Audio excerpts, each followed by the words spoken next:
Donc pour commencer cette vidéo, nous allons voir que le néolithique est une période, une ère historique. Donc c'est une période qui est la plus récente de la préhistoire. Donc elle se rapproche de la préhistoire le plus possible.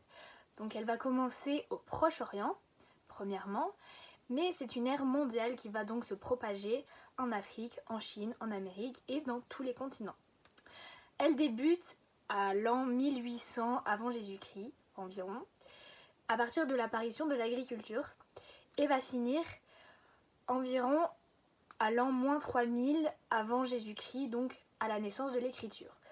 Donc dans cette vidéo, nous allons voir comment le néolithique est une révolution ou une rupture historique. Donc premièrement, je vais vous présenter les grandes mutations socio-économiques de cette période, et deuxièmement, comment l'homme va transformer son milieu et les ressources qu'ils vont tirer. Ensuite, mon coéquipier, donc Teddy, va prendre la parole et dans une troisième partie va vous expliquer l'exploitation environnementale par l'homme, ce qui entraîne des transformations du milieu et de l'homme lui-même.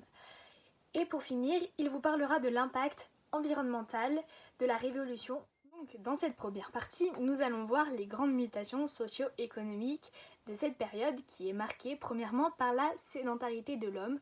Donc l'homme va rester sur place, il va se domestiquer lui-même, il va devenir indépendant et construire des habitations. De plus, avec l'invention de l'agriculture et de l'élevage, il va avoir plus ou moins une prise de contrôle des animaux et de la végétation, des plantes, donc c'est une domestication du milieu ou des lieux. Nous savons aussi qu'en 10 000 ans, nous sommes passés de quelques centaines de milliers d'individus sur la Terre à plus de 9 ou 10 milliards d'hommes sur cette planète. Nous faisons face donc à une surpopulation, c'est ce que cette ère va nous montrer, et c'est l'impact socio-économique. De plus, la société humaine va être en expansion la plus totale, car il va avoir un barricadement des lieux. Donc qu'est-ce qu'un barricadement des lieux? C'est-à-dire la construction d'habitations, de châteaux forts. L'homme va protéger les provisions, va faire une protection du territoire. Il va avoir donc une apparition de violence de plus en plus forte et en expansion. Les hommes vont se battre pour acquérir du territoire, c'est ce que nous verrons par la suite. Dans cette deuxième partie, nous allons voir que l'homme transforme son milieu et il en tire des ressources. Donc, comment l'homme peut transformer son milieu? Eh bien, premièrement avec le déboisement, à cause des incendies, des feux de forêt. De plus, le déboisement à la hache est de plus en plus présent car l'homme a besoin de construire ses maisons, de se chauffer avec le bois. Par exemple, il n'y a plus vraiment de forêts primaires car elles sont très dégradées, elles ont presque disparu, comme les forêts près de la Méditerranée qui ne sont plus du tout originelles. Elles ont presque disparu et les forêts primaires n'existent plus maintenant, désormais, actuellement. Nous verrons que les ressources tirées sont tout simplement le bois, comme je vous l'ai dit, avec le déboisement, l'eau, car l'homme a besoin de s'hydrater, ce qui est normal pour vivre, avec l'apparition de barrages, de moulins hydrauliques. Tout ça va être une exploitation forcée de l'eau, et aujourd'hui nous pouvons voir que l'eau est énormément recherchée, c'est ce que nous avons besoin pour vivre encore actuellement. Et à partir de la période du néolithique, l'eau commence à être fortement exploitée. De plus, les matières premières venant de la nature sont pratiquement faibles maintenant car l'homme les a exploitées à partir de cette période, comme par exemple les élevages de chèvres, d'animaux, de buffles, empêchent la repousse d'arbres car ils mangent toutes les petites pousses et donc les forêts primaires ne peuvent plus repousser. Et c'est comme ça avec l'apparition de champs, de blé, etc. que nous pouvons avoir les prés comme nous avons L'exploitation de actuellement. l'homme sur son environnement va entraîner des transformations sur le milieu et sur l'homme lui-même. Il faut savoir que l'homme il est autodomestiqué, il est dépendant de sa culture, dépendant donc de sa nourriture, donc de son agriculture. Il va créer des maladies, l'homme, notamment quand plusieurs groupes d'hommes se rejoignent mais qui ne sont pas forcément du même endroit. Il faut savoir par contre qu'il y a des impacts environnementaux de la révolution néolithique. L'homme, il va s'imposer, il va pas forcément agir pour le nécessaire. Avant, l'homme, il agissait dans le besoin, dans la nécessité. Là, il va peut-être agir pour avoir un peu plus de confort.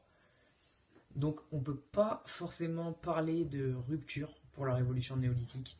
C'est avant tout idéologique. Il y a avant cette révolution néolithique, il y a ce qu'on appelle la révolution des symboles. Et cette révolution des symboles, elle est avant tout idéologique, donc on peut peut-être parler de changement, mais pas de rupture. La première révolution industrielle débute en Europe à partir de 1780 et se termine en 1890. Elle met en avant l'innovation dans le secteur du textile, de la métallurgie ou de l'agriculture. De plus, le charbon et la vapeur sont les nouvelles sources d'énergie. La seconde révolution industrielle se développe aux États-Unis à partir de 1880 jusqu'en 1914. Elle met en avant l'usage de la vapeur dans les transports et l'innovation des chemins de fer vers 1870. Enfin, la troisième révolution industrielle a commencé en 1970 dans la Silicon Valley et ça met en avant le troisième cycle qui sont les innovations de l'électricité, des moteurs à essence, de la chimie et de l'automobile vers 1929. Enfin, un quatrième cycle d'innovation est visible avec les énergies atomiques, les informations télécoms et biotechnologiques. Et la fin de tous ces cycles entraîne le début d'une nouvelle révolution et c'est la révolution de l'information. La diffusion de ces industrialisations sont internationales car elles se diffusent de partout dans le monde, en Australie, en Chine, au Brésil, au Japon.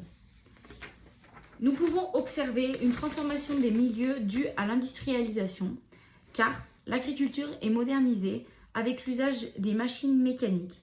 De plus, l'utilisation des engrais comme le sulfate d'ammoniac améliore les récoltes. Malheureusement, sans cet engrais, les hommes se sont aperçus que les récoltes étaient concrètement restreintes. Néanmoins, cette industrialisation n'a pas que des points forts, car en Grande-Bretagne, nous avons pu voir que la pollution atmosphérique causée par les fumées charbonneuses a entraîné un taux de mortalité de 20% des morts de bronchite. De plus, la révolution industrielle provoque de forts impacts environnementaux. En effet, les fumées charbonneuses produites par la combustion du charbon polluent énormément, au point qu'on vient d'appeler les Midlands anglais des pays noirs. De plus, le CO2, qui est le principal gaz à effet de serre qui lui produit le réchauffement climatique, augmente considérablement. En effet, la teneur en CO2 de l'atmosphère augmente de 100 parties par million en volume, alors qu'avant la révolution industrielle en 1800, cette teneur en CO2 de l'atmosphère était presque quasiment constante. Alors ces impacts environnementaux sont forcément mal vus par la société, puisque face à ces impacts, le mécontentement ne cesse de s'amplifier avec les nuisances odorantes et les nuisances sonores qui ne cessent de se multiplier. Une répartition des différentes sortes d'usines va être donc nécessaire, c'est-à-dire que les usines qui polluent le plus vont être plus situées loin de la ville. Les usines qui polluent le moins sont, quant à elles, situées le plus proche de la ville. Alors, la protection de l'environnement se heurte à des pressions politiques ainsi qu'économiques. En effet, politiquement, les usines qui polluent sont contrôlées par les pollueurs, c'est-à-dire que les inspecteurs qui sont choisis dans les conseils municipaux font partie des usines qui polluent le plus. Au niveau économique, les entreprises extérieures internationales demandent des normes pour éviter la pollution et ainsi essayer de diminuer les conséquences de la révolution industrielle.